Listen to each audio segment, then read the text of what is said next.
ডিপিলাৰ দুৰ্নীত ডকাইতি কাণ্ড পথত আগচি ধৰি এজন ব্যৱসায়িক লুটপাট ফাৰ্নিচাৰ ব্যৱসায়ী মিন্টুৰাজ শৰ্মাৰ পৰা লুটি নিলে ৩০,০০০ টকা দনি হাৰেং পথত সংঘটিত হয় এই ঘটনা চোকাউষ্টৰে মিন্টুৰাজ শৰ্মাক আক্ৰমণ কৰি লুটি নিয়ে ধন আমি পুনৰবাৰ জনাইছো ডিপিলাৰ দুৰ্নীত দিন ডকাইতি পথত আগচি ধৰি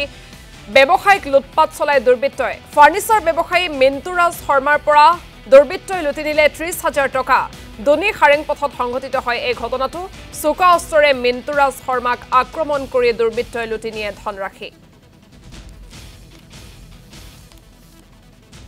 মই দুনিৰ পৰা গৈ আছিলোঁ বজাৰ কৰি তাৰপিছত আপোনাৰ এই দুনি ভিৰ ৰাস্তাত নাৰায়ণ ডেকাৰ ঘৰ পাৰ হৈ উঠি মোক গাড়ী এখনে ৰাখিলে এল্টো এখনে ৰাখি উঠি সুধিলে ছাৰ এইটো এড্ৰেছ ক'ব নেকি তাৰপিছত মই এড্ৰেছটো ক'বৰ কাৰণে গাড়ীখন ৰাখিলোঁ ৰখাৰ পিছত এজন ল'ৰাই আহি এড্ৰেছটো দেখালে মোক দেখুৱাৰ পিছত ডেগাৰখনেৰে ঘাঁ মাৰি এই মোৰ পৰা ৩০,০০০ টকা আছিলে টকাটোত সেইটো লৈ গৈছে মই বুঢ়াথানত এতিয়া এজাহাৰ দিছোঁ বাৰু কাৰোবাৰ ওপৰত সন্দেহ তেনেকুৱা নাই সন্দেহ তেনেকুৱা কোনো নাই